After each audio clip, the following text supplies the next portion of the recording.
incrível como as coisas mudam, né? Pensa no bicho preguiça. Aquele animal pacato e na dele.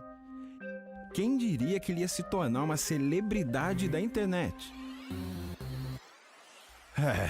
O mundo dá voltas. O bicho preguiça muda, o telefone muda, o carro muda, os penteados mudam, a sociedade muda. Isso inclui eu, você, o meu avô e a sua tia, que ficou viúva e agora usa o mesmo aplicativo de paquera que você. Até a mineração muda sem parar. E olha que a mineração tá aí desde que minha avó era criança e ouvia historinha pra dormir. Já pensou nisso? Imagina os 3 porquinhos sem a mineração. Coitados. E os 7 anões? Desempregados. Mas hoje não tem mais esse lance de picareta e marreta, não. Isso já era. Agora é papo de filme de ficção científica. A coisa não para de evoluir. A mineração ajudou a mudar o mundo e teve que se reinventar. Mas espera aí, você acha que tem que acabar a mineração? Opa, cadê a cadeira? E o celular? O carro, o ônibus, a bike? Já era. Volta andando pra casa. Aliás, que casa? Tá perdido, amigo? Largado e pelado na vida. Vamos combinar, né? A mineração tá aí desde o tempo do homem das cavernas. Imagina mandar um zap sem o minério que faz o seu celular. Que dureza. A questão não é parar com a mineração, mas evoluir. É fazer melhor, para fazer mais e sempre.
A vida aqui é assim, uma coisa leva a outra. É uma árvore que leva a um inseto, que leva a um pássaro, que leva ao cuidado de uma espécie em extinção, que leva a uma pesquisa, que leva comunidades a trabalhar de forma sustentável, incentivando a economia da floresta, que leva à proteção de 1 milhão de hectares, que leva a mais investimentos para uma economia de baixo carbono, que leva a Vale a estudar uma árvore como a lá do começo. O que acontece dentro das florestas tem impacto enorme fora delas.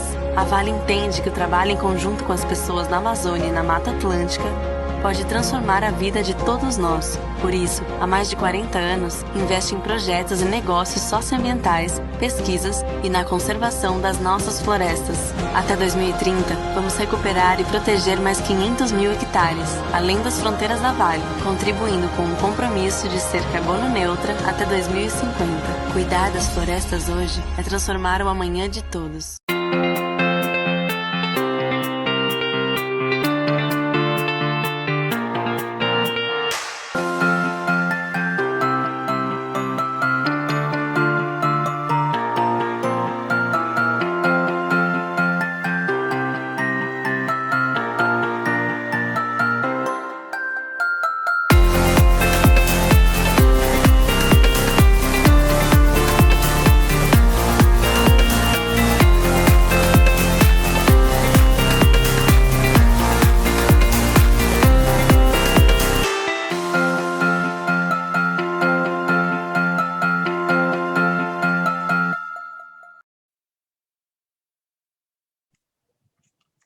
Olá, boa tarde, bem-vindos a mais um painel do E-Mineração, o evento de negócios promovido pelo Instituto Brasileiro de Mineração.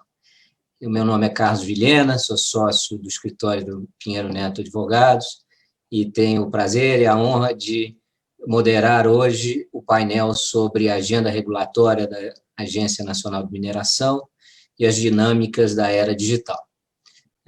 Teremos conosco hoje, como apresentadores e debatedores, a doutora Débora Totti Puccini, diretora da Agência Nacional de Mineração, o doutor Yoshihiro Nemoto, superintendente de Regulação e Governança Regulatória da Agência Nacional de Mineração, e o meu colega, doutor Fábio Figueiredo, sócio do escritório de advocacia Figueiredo, Werkman e Coimbra.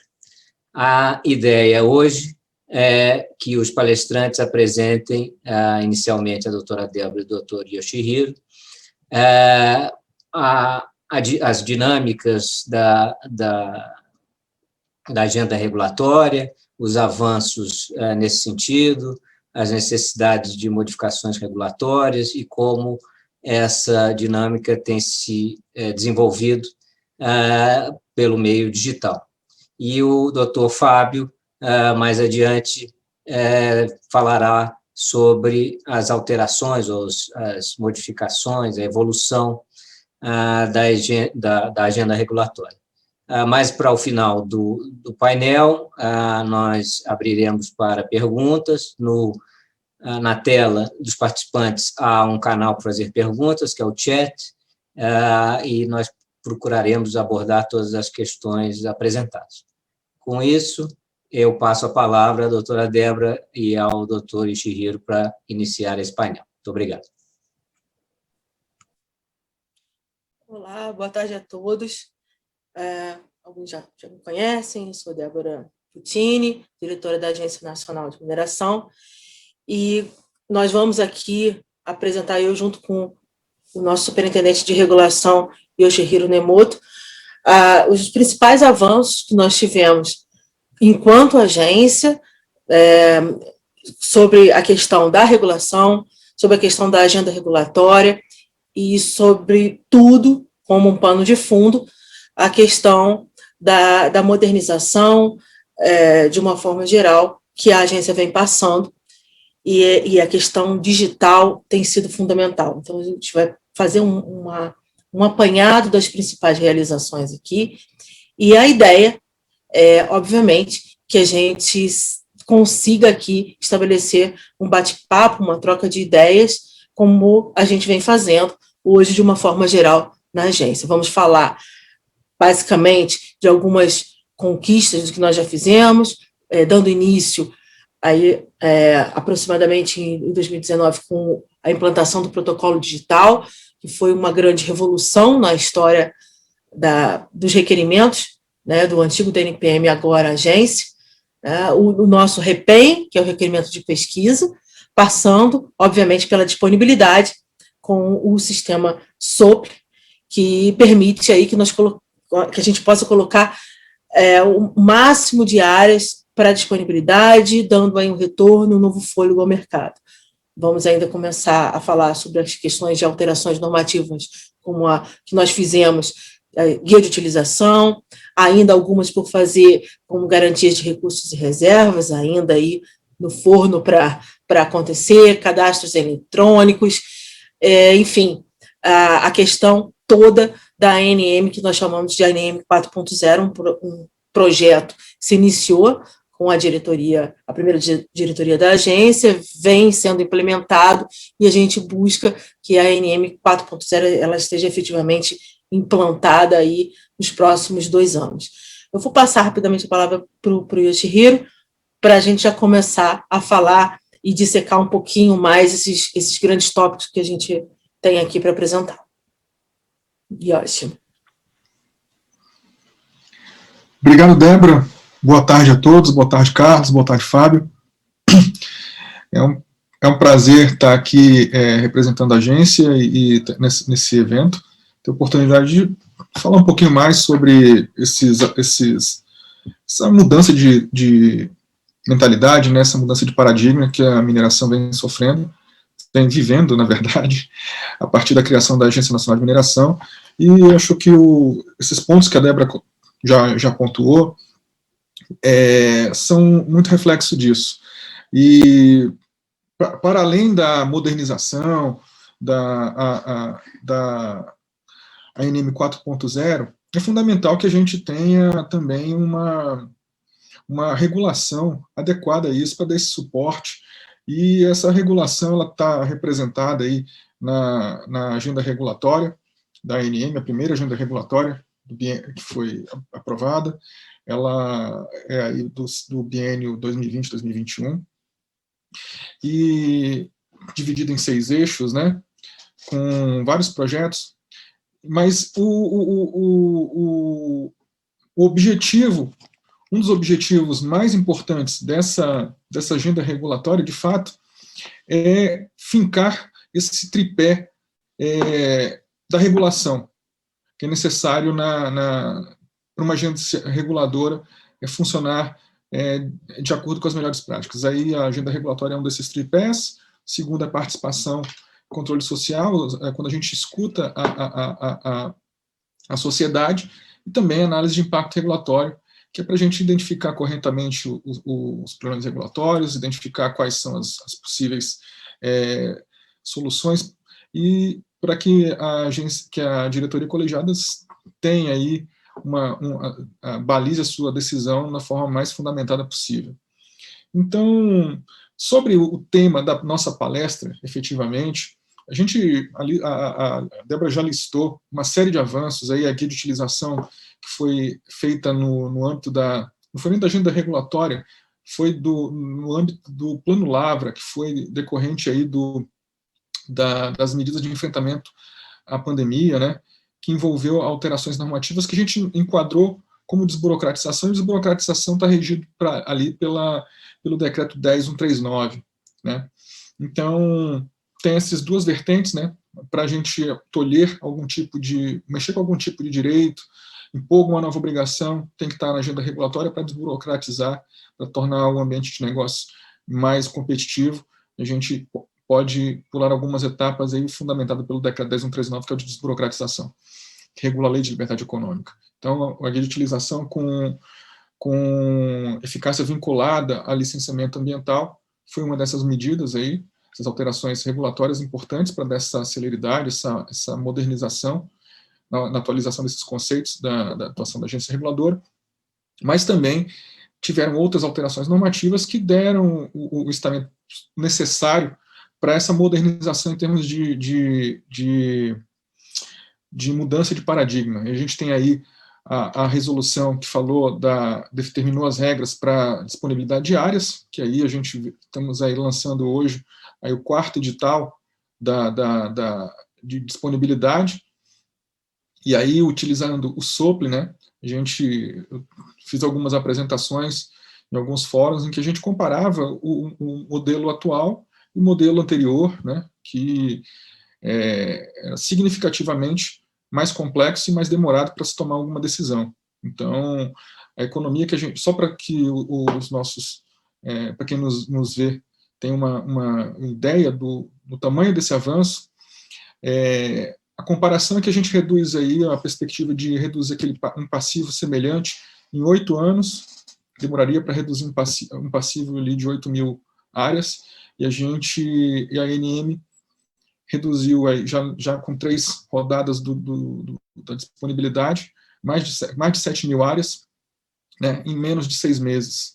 Então, isso a gente está estimando esse impacto em redução de fardo regulatório até o final do ano que vem, em mais de quase 4 bilhões de reais, né, isso em termos de redução de fardo regulatório. Fardo regulatório é um conceito que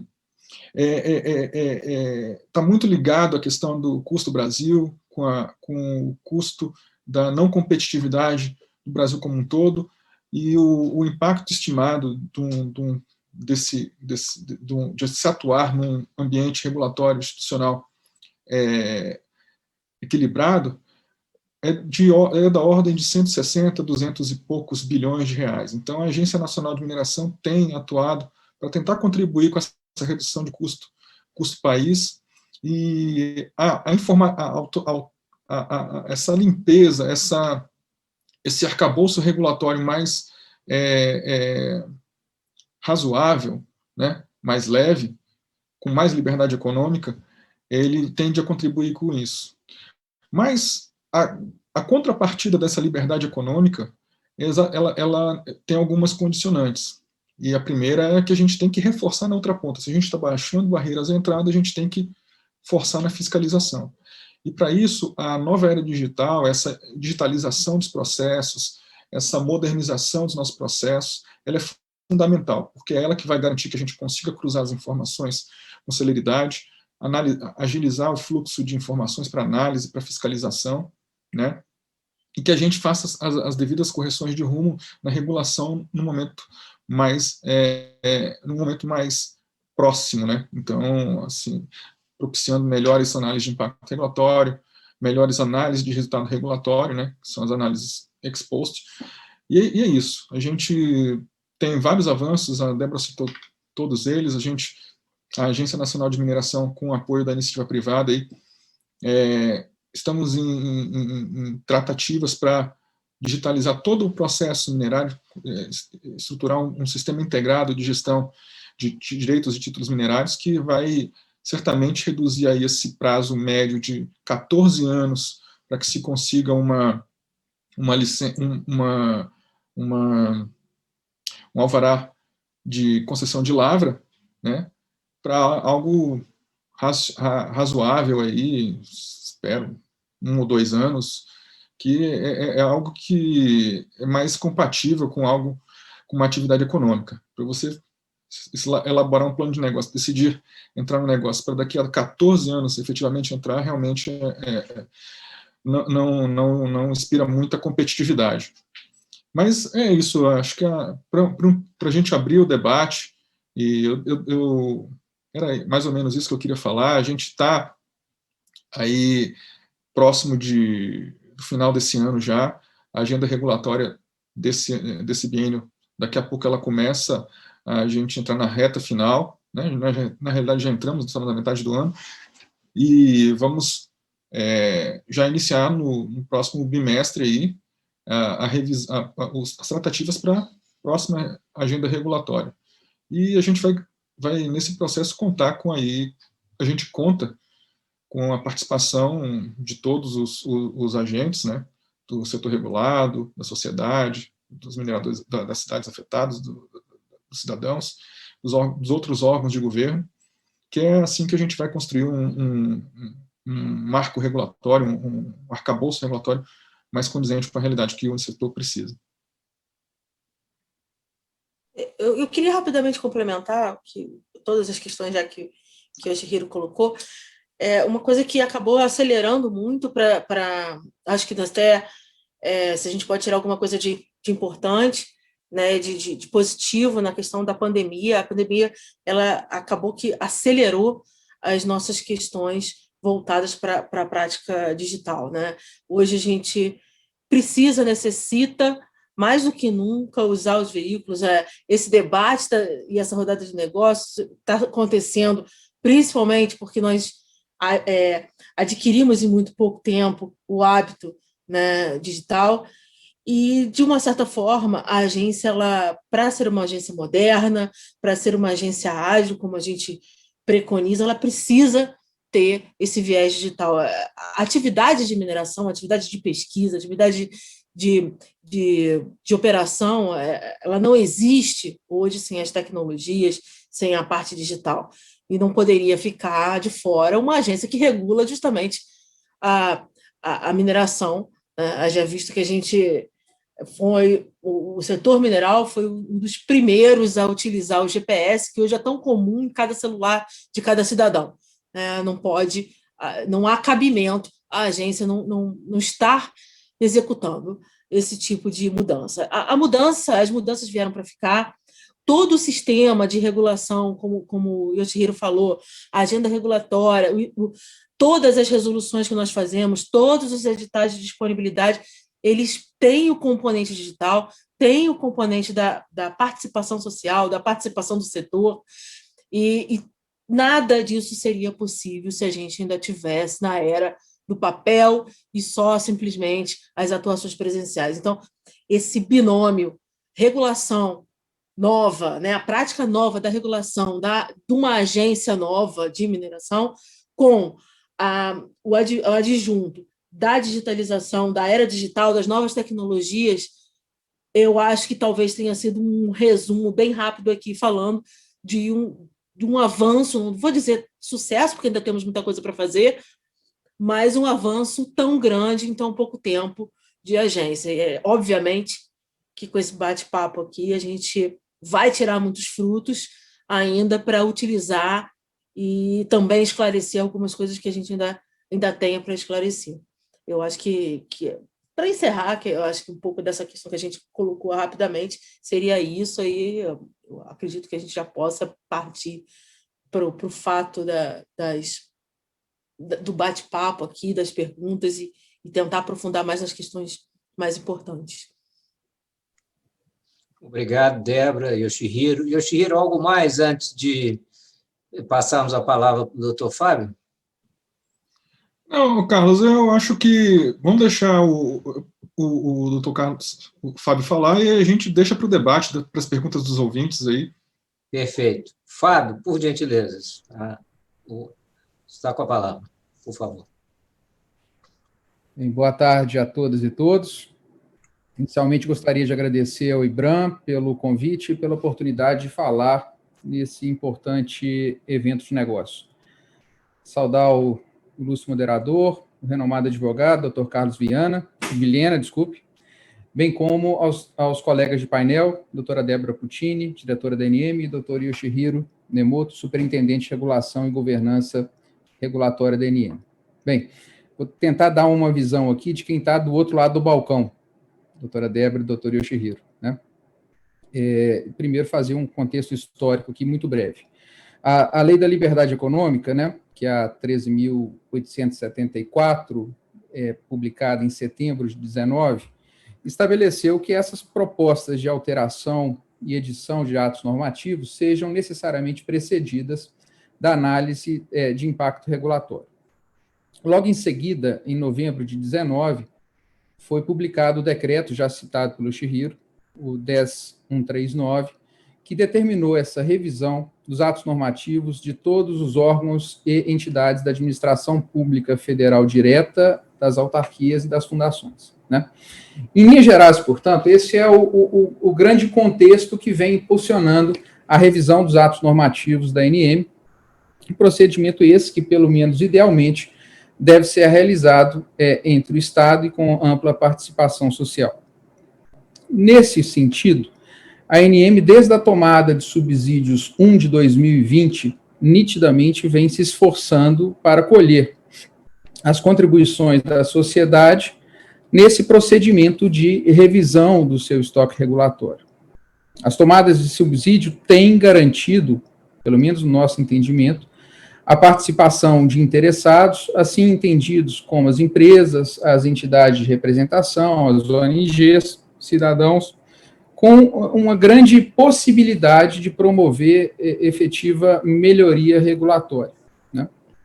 E, nesse contexto, o recebimento de comunicações de forma digital, potencializada, como disse a Débora, durante a pandemia, né, vem possibilitando a participação não apenas destes entes representativos mais estruturados, a exemplo do IBRAM, né, mas também de pequenas, médias, grandes empresas.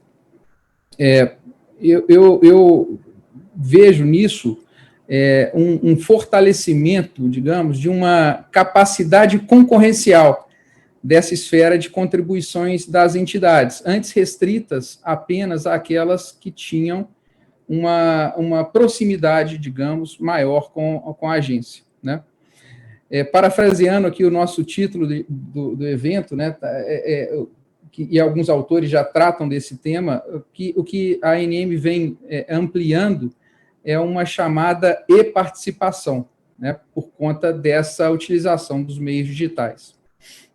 E, nesse contexto, a despeito de não estarmos tratando, nessa agenda regulatória da ANM, de um processo legislativo propriamente considerado, né, essa e-participação representaria uma iniciativa de democracia digital, né?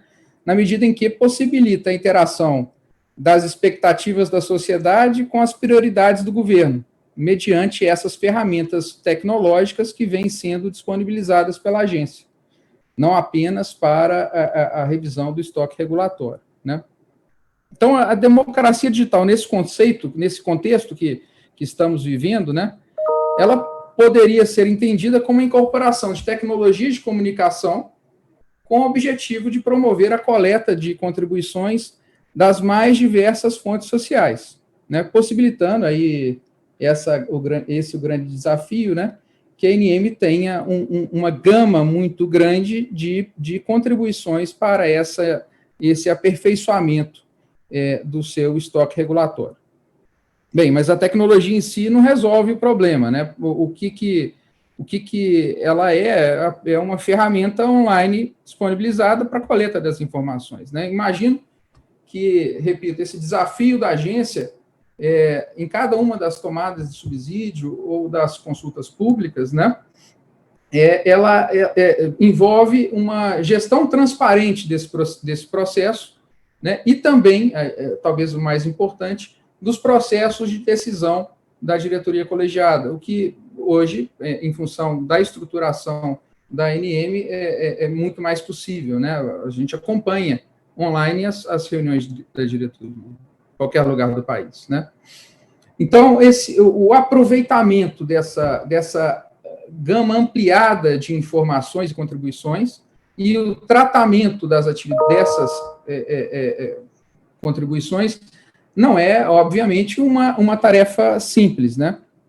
Mas, de toda forma, repetindo, do outro lado do balcão, é visível que a ANM vem passando por uma transformação e efetiva melhoria, né, com a incorporação desses sistemas digitais, melhorias essas que, no nosso entendimento, possibilitarão, no futuro próximo, o aprimoramento efetivo da regulação, com consequente aumento da competitividade internacional das nossas empresas de mineração, melhorando na medida em que melhoram o ambiente de negócios, né?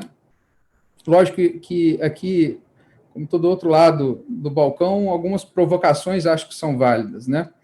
E uma delas é uma sugestão de eventual adequação dos prazos para envio de contribuição da sociedade de acordo com a complexidade da matéria, né? Assunto como a resolução sobre a segurança de barragens, que foi objeto da tomada de subsídios 4 de 21, demanda, no meu entendimento, um tempo maior, até por conta do detalhamento técnico, né, do que a importante minuta que trata da minuta de resolução que trata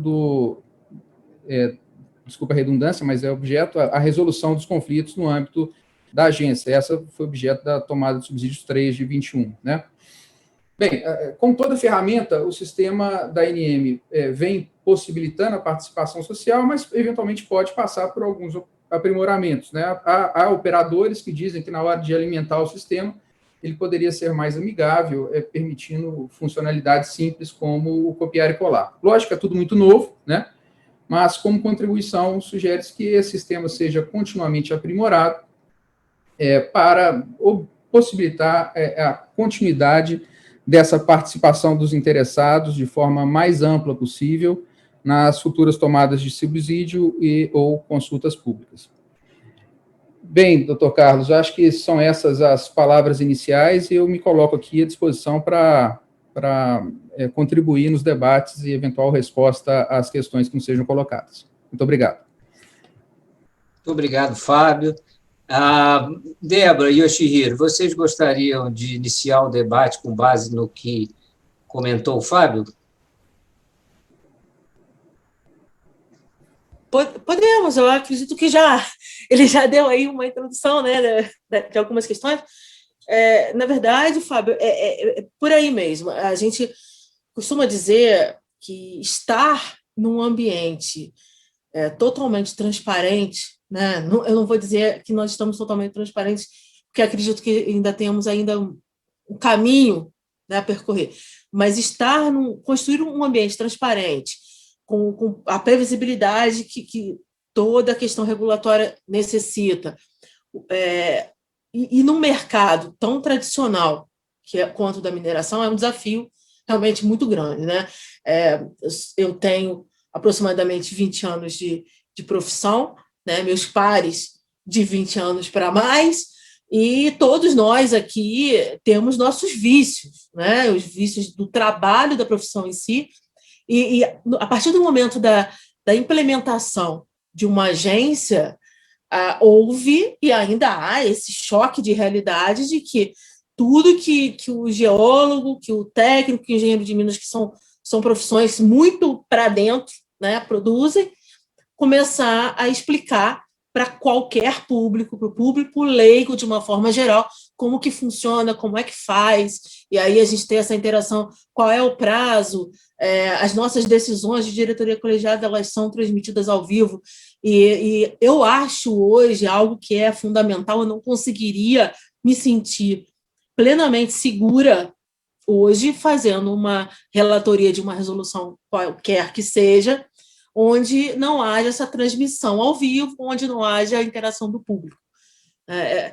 Assim, é um paradoxo de que antigamente nós trabalhávamos cada um no seu quadrado, hoje eu não consigo me ver não tendo essas deliberações e essas resoluções colocadas a público. É um exercício contínuo, né? Porque nós temos aí que treinar o nosso contingente, que embora a gente sempre fale aqui que precisa de mais concurso público, mais pessoal, temos um contingente de pessoas que estão há anos na atuação da mineração de uma forma geral e que não estavam realmente acostumados com o ambiente da regulação, né? E aí aquela questão, para isso, investimentos consideráveis que a diretoria adotou de 2 anos para cá, para a capacitação do nosso pessoal em ambiente regulatório, né? O que é fundamental e necessário, porque além de geólogos, engenheiros de minas, técnicos, economistas, entre outros do nosso quadro, a gente também é agente regulador. Então, é uma melhoria contínua, é uma necessidade de capacitação contínua. A pandemia acelerou tudo para um ambiente digital de muitas pessoas que ainda lidam com papel, né? E é um processo que a gente precisou atuar correndo. Muitos de nós, até outro dia, não sabíamos usar Zoom, Teams, Skype, e agora fazemos isso com muita facilidade. É o nosso Instituto de Sobrevivência, e acredito que a agência acabou coincidindo a construção dela com esse período, né? Foi algo positivo. Acredito que muitas das questões que a gente ainda coloca nos nossos ambientes digitais ainda precisam ser melhoradas, elaboradas continuamente. O importante é que a gente tem, no ambiente regulatório que nós estamos construindo, essa necessidade já colocada em posto das revisões, como o Yoshihiro falou, né? A avaliação dos resultados regulatórios, ela para a gente hoje já é necessária. Para vocês do mercado, de uma forma geral, vocês vão entender que também é uma ferramenta necessária, e isso vai se tornar uma rotina e um contínuo processo de melhoria das nossas resoluções e atualização. Então, fatalmente, nós vamos acabar com aquele estoque de portarias, pareceres jurídicos que a gente tinha, que a gente se perdia, e hoje a gente teve que fazer uma guilhotina regulatória aí, que foi rápida, mas ainda vai acontecer outras etapas. Então, as resoluções tendem a ser poucas, enxutas e com revisões contínuas, né? Isso é excelente, de uma forma geral, e eu entendo que o mercado vai conseguir acompanhar esse processo da regulação de uma forma muito boa, né? Claro, a gente tem aí, voltando a falar da disponibilidade, que é um assunto que está, né, vamos dizer assim, na moda, né? Onde a gente tem um ambiente de um sistema que foi feito para atender muitas áreas, não é um ambiente realmente muito amigável ainda para o leigo, mas que vem sofrendo também com melhorias contínuas na execução do software, nas evolutivas do software. é uma busca, é um desafio. Nós lidamos aí com aquisições de software de origem pública, né? Então, a gente tem aí que equilibrar a questão tempo, necessidade do mercado e o tempo de resposta da própria agência ainda. Então, assim, passando por essa sua colocação, eu acredito que seria isso. Não sei se o Yoshi teria alguma coisa mais a complementar. Olha, eu complementaria apenas, acho que a Débora foi bem exaustiva nos pontos, mas eu só reforçaria em relação à crítica específica, um ponto de melhoria que foi apontado pelo Fábio, que eu acho que é totalmente pertinente, que é a questão ali do Participa, que é a plataforma que a ANM introduziu recentemente, e que a gente, né, nas primeiras contribuições, a gente recebeu ligações do setor, falando, olha, a gente não consegue fazer o Ctrl+C, Ctrl+V, tem que ficar digitando aqui. E a gente tentou correr para resolver o máximo possível, mais rápido possível, né? E no final era uma questão de um procedimento que não era tão inteligível, que tinha que ser feito antes de fazer, para propiciar o Ctrl+C, Ctrl+V. Essas são os percalços que a gente paga, né? Por estar o servidor público, focado ali na regulação, na mineração, tendo que desenvolver software, né? Tendo que ajudar a desenvolver software. Então, é diferente de você pegar um Teams pronto, um Zoom pronto, e só aprender como é que mexe, né? Então, esse aprendizado também leva um tempo. A gente teve aí o sistema Participa, o Participa esse, né? O ANM Legis ali no início do ano passado, em que a gente cumpriu o primeiro requisito da primeira versão do Decreto 10139, que era publicar todo o estoque regulatório nos sites eletrônicos, né? Depois esse decreto sofreu uma alteração, e aí foi necessário, a exigência passou para ser publicada uma portaria listando, mas que a gente acabou demorando para cumprir essa nova portaria, porque a gente já estava no processo de análise, mas o requisito inicial, que era publicar, a gente publicou bem no prazo ali, que era fevereiro de 2020. Mas é isso, a Débora falou muito bem, a gente está num momento de mudança de paradigma, a pandemia acelerou bastante isso, ainda, infelizmente, a agência ainda lida com alguns processos de trabalho que estão em processo físico, também é uma parceria com o setor privado, para que a gente digitalize isso, mas eu sempre alerto aos colegas para que a gente tenha um certo alinhamento de perspectivas, porque simplesmente digitalizar, transformar em PDF aqueles processos, a gente reduz o tempo, talvez, ali do transporte. Um humano ainda vai ter que abrir esse PDF e ler, né? Então, a gente tem que migrar para formulários eletrônicos, para a gente padronizar a análise, né? Definir os critérios que nós humanos, os nossos técnicos ali, querem saber, quais são as informações que eles acham pertinentes para aprovar ou não determinado requerimento, tentar organizar isso da forma mais inteligível possível, e para que a análise seja mais rápida. Aí sim a gente vai analisar de forma rápida, porque se o minerador conseguir preencher daquilo o seu formulário, e aí assumindo toda a responsabilidade como tem que ser pelo que ele está colocando ali, e esse conteúdo satisfazer os critérios que foram definidos pelos nossos técnicos, vai basicamente esperar o tempo passar e quase que uma aprovação automática. E aí a nossa fiscalização entraria naquilo que a gente levaria nossos esforços para analisar aquilo que estiver fora do padrão, seja para negar, ou seja para solicitar uma complementação de informação, né? Então, é isso, a ANM está muito engajada nessa informatização, porque há um potencial de redução de fardo da ordem de bilhões de reais ao ano. Essa questão mesmo aí de transferência de titularidade é uma questão que, assim, leva um tempo demasiadamente longo para que ocorra essa análise e aprovação. e o que me preocupa muito é porque é um processo basicamente, extremamente burocrático e de interesse das partes privadas, entendeu? Então, é algo que a gente, quando analisa à luz do decreto 1078, que fala aí da análise de risco de procedimentos para aprovação, me parece que se a gente conseguisse padronizar, e é isso que a gente está buscando junto aos nossos técnicos, já até adianto, padronizar esse tipo de análise, essa transferência de titularidade deveria ser quase que automática.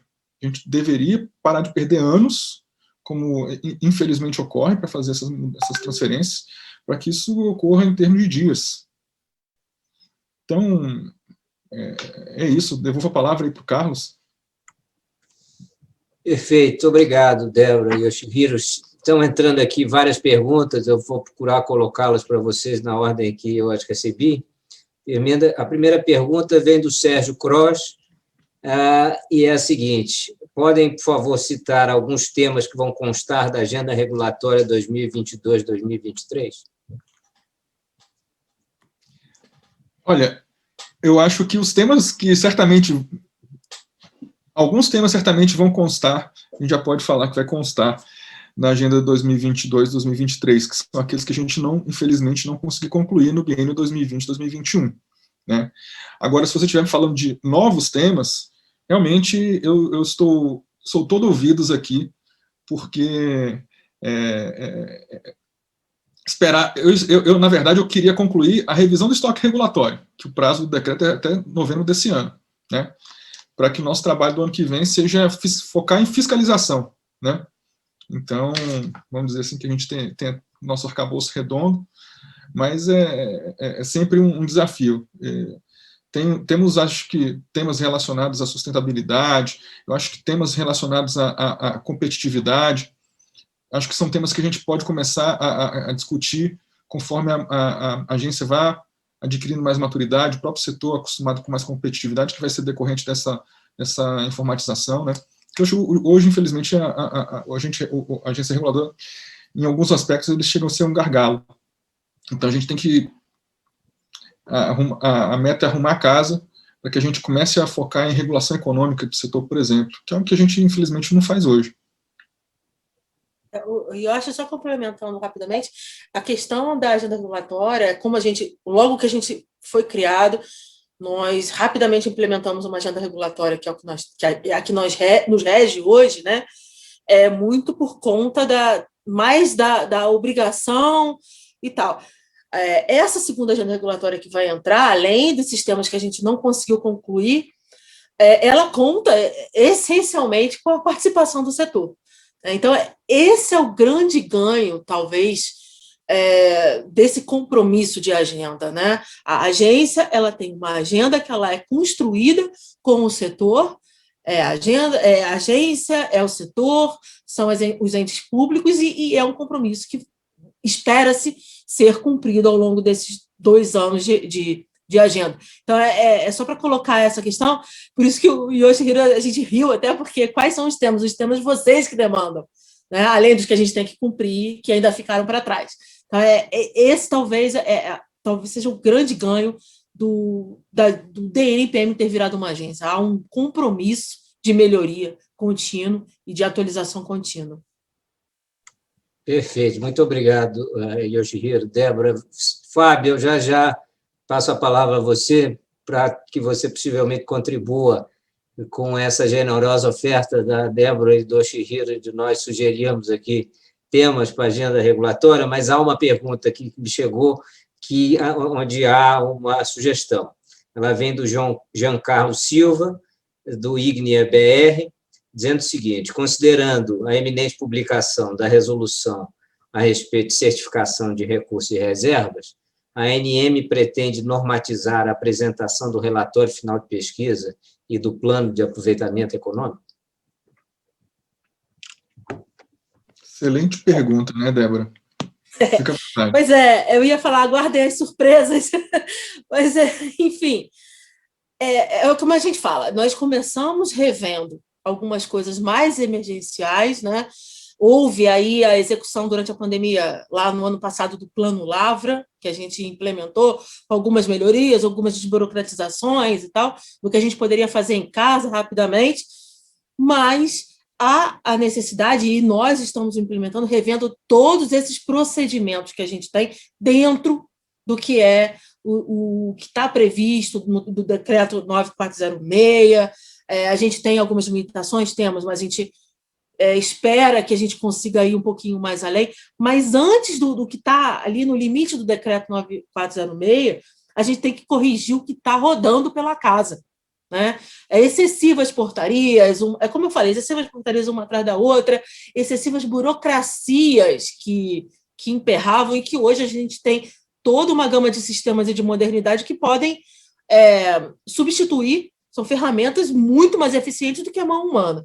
Então, é nesse sentido que a gente vai buscar colocar o relatório final de pesquisa, a guia, o PAE, eles são a consequência seguinte do que a gente já fez, e aguardem, eu já posso até dizer, aguardem, relatório final de pesquisa online, está prestes a sair, e vai ser já mais um exemplo daquilo que a gente pretende fazer, onde nós vamos destinar aos nossos técnicos aquilo que eles realmente precisam analisar, e o que é documentação vai ser analisado pelo sistema. Não cabe um técnico ficar analisando documento de uma questão que praticamente é cartorária. Né? Então, a gente tem aí essas coisas que nós estamos preparando, né, na nossa, vamos dizer assim, na nossa cozinha, mas que eu, particularmente, eu sou a pessoa mais interessada em que isso saia. Então, gente, eu acho que eu e o Yoshihiro, a gente fica ansioso para ver o sistema rodando, mas estamos aí com esses implementos, isso vai ser realizado, sim. Eu acho que complementar? Não, é basicamente isso. Acho que foi uma pergunta muito boa, e é bom quando a gente tem a resposta, né? Porque ato contínuo que a gente trabalhou no REPEN ali, fez a implementação, e o REPEN foi uma revolução, mas o REPEN, a gente tem consciência de que ele não é perfeito, que precisa de constante aperfeiçoamento, tal como participa, a gente tem sempre um ajuste para fazer. O relatório eletrônico de pesquisa está no forno, está para sair, e é mais uma parte desse Lego que a gente está montando, né, Débora? A ANM está montando para dar essa dinâmica para o setor. Perfeito, muito obrigado, Débora e Yoshihiro. Fábio, algum comentário, algo a acrescentar nessa linha da evolução da agenda regulatória, por favor? Bem, doutor Carlos, eu vejo alguns pontos assim que a gente pode pensar em trabalhar. A gente vê aqui, um dia eu participei de um evento como ouvinte do Banco Mundial e referente à regulação do setor aqui no Brasil, né?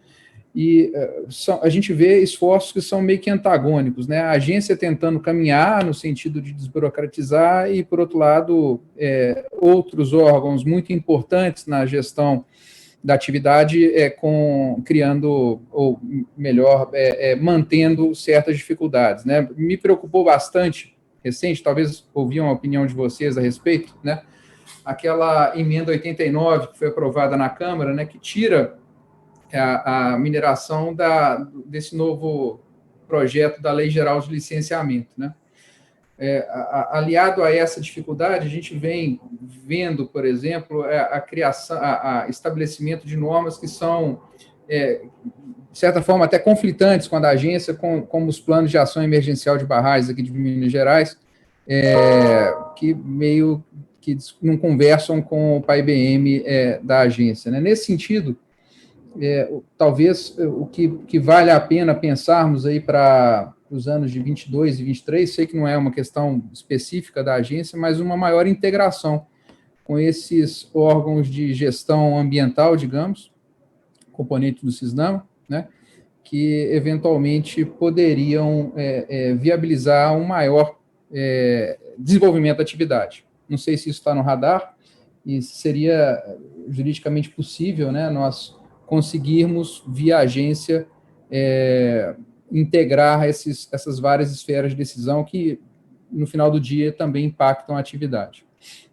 Eu acho que essa vem sendo, doutor Carlos, a minha maior preocupação e angústia aqui, ainda mais vendo a importância que a mineração vem assumindo no mundo, né? Nessa mudança aí da economia baseada em hidrocarbonetos para metais, né? Que muitos dizem a quarta revolução, né? De ficarmos para trás nesse esforço, sabe? E cada vez o mundo mais demandando minérios em função dessas novas tecnologias que demandam praticamente a tabela periódica inteira, né? Essa provocação, outra provocação que faço a vocês.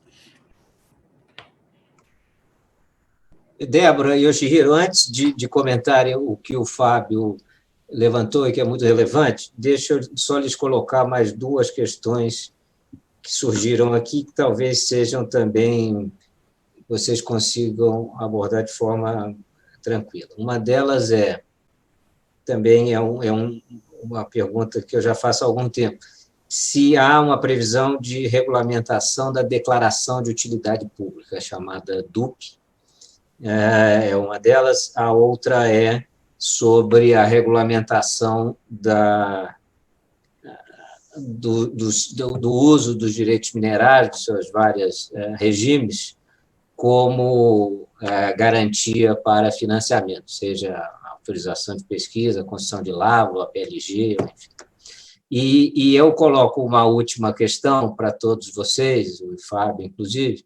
Essa é minha própria, não veio aqui nas perguntas do público. Também não sei se é exatamente, aí na linha do Fábio, não sei se exatamente se encaixa na agenda regulatória, mas é algo que, como advogado do setor, eu venho defendendo há muito tempo, que é a discussão do regime de autorização, concessão, caminhar para um sistema de título único, que eu acho que poderia facilitar, em grande parte, uma série de coisas que a doutora Débora e o doutor Yoshihiro falaram do trabalho da agência, de rever uma série de etapas que acaba sendo um trabalho burocrático e que dá muito trabalho, que é burocrático, mas que é, na verdade, de pouco benefício, seja para a agência, seja para o minerador. Então, rememorando, as perguntas são regulamentação da DUP, regulamentação de direitos minerais e garantia, e a ideia de haver uma discussão sobre o país passar a adotar o título único para pesquisa e lavro. Por favor. E Fábio, por favor, fique à vontade para participar do debate. Eu vou pedir licença, Débora, para iniciar a resposta dessa vez.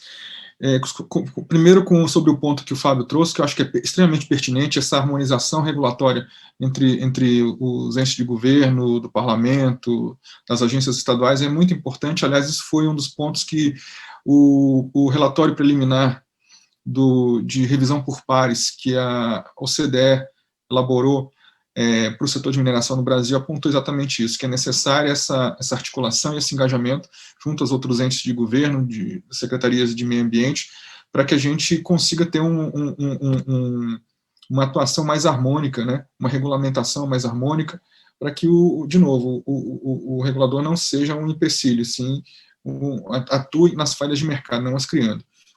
Com relação ali a regulamentação de DUP, eu não tenho essa informação de cabeça, mas com relação a de garantias, essa sim, essa já era para ter sido publicada, mas no final, aos 47 do segundo tempo ali, foi apontado um parecer vinculante da Presidência da República, lá de 2009, e desde então a agência tem buscado essa articulação junto a outros órgãos de governo, Ministério, Casa Civil, a Advocacia Geral da República, da União, para alterar esse parecer vinculante, né, e a gente poder ampliar, de fato, esse rol de direitos minerais que podem ser dados como garantia, não apenas a concessão de lavra, porque a concessão de lavra é a que menos precisa, né?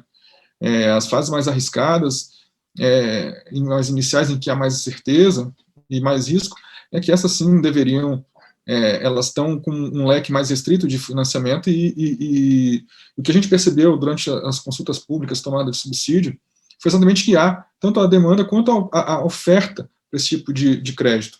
Então, a agência a gente espera aí, não está mais na nossa mão, né? A gente não, se dependesse da gente, já teria sido publicado, mas publicar essa resolução apenas para a concessão de lavra frustra muito a expectativa que nós temos, né? Então, a gente conta aí com o trabalho que está sendo desenvolvido junto a vários outros órgãos de governo, para que a gente, no curto prazo, consiga dar essa segurança jurídica para essas operações de captação. Obrigado, Yoshihiro. Débora, Fábio, nós temos menos de 5 minutos, por favor. Vou ser bem rápida. Essa questão que o Fábio falou sobre a questão ambiental, ela muito me aflige, né, como técnica que sou, como profissional que sou, que já atuei bastante tempo na área ambiental. É algo que é muito simples da gente resolver. Os dois tipos de licenciamento, né? Licenciamento ambiental e o licenciamento mineral, vamos dizer assim, em grandes grupos, né? Onde hoje ficou muito por conta do passado, a falta de diálogo entre os diversos órgãos e diversas entidades de interesse, virou essa coisa, essa colcha de retalhos e esse nó legislativo que a gente tem de procedimental, né? Nós tivemos aí nós nos arriscamos, fomos ousados na hora que a gente desatrelou a guia de utilização, desvinculamos a parte ambiental da guia de utilização, mas não tiramos a parte ambiental da efetividade da guia de utilização, né? Com isso, parece um paradoxo, mas é uma realidade, onde a gente empoderou mais a questão ambiental no momento em que, se houver a operação com a guia sem a parte ambiental, essa guia automaticamente cai e acaba gerando consequências muito mais graves para a atividade que fica irregular, né? Antigamente, ficava uma coisa atrelada à outra, não saía a guia, não saía a licença ambiental, e, no final das contas, a extração era completamente ilegal e irregular, e nada acontecia. O que nós estamos buscando agora, e aí temos sim uma trava do decreto 9406, que estamos tentando, junto com o Ministério e outras entidades, melhorar, é justamente isso: limpar o procedimento de autorização de pesquisa, requerimento e concessão da parte ambiental que fica ali embutida. Obviamente, a parte ambiental ela é fundamental, ela vai ser buscada, vai ser realizada junto aos órgãos ambientais, mas ela deixaria de ser um requisito para o final do processo de análise da concessão. E aí, sim, a concessão, efetivamente, ela só vai poder acontecer e operar quando a licença ambiental ocorrer. Mas a gente tiraria, desatrelaria um do outro. E aí faz aquela velha história que a gente costuma falar: o risco é total da empresa. Então, é ela que vai poder gerenciar se ela vai entrar no licenciamento, seja na esfera que for, que hoje são várias licenças e várias esferas da parte ambiental, e como é que ela vai entrar e vai gerenciar isso na questão da concessão. Isso é um desafio, isso é uma necessidade que eu acredito que nós tenhamos aí que maturar. Isso é um ponto. A questão da resolução de garantias acabou caindo para a minha relatoria, e assim como o Yoshihiro já deixou bem claro, é a minha angústia. O processo de concessão para garantias é uma coisa que particularmente não nos interessa, né?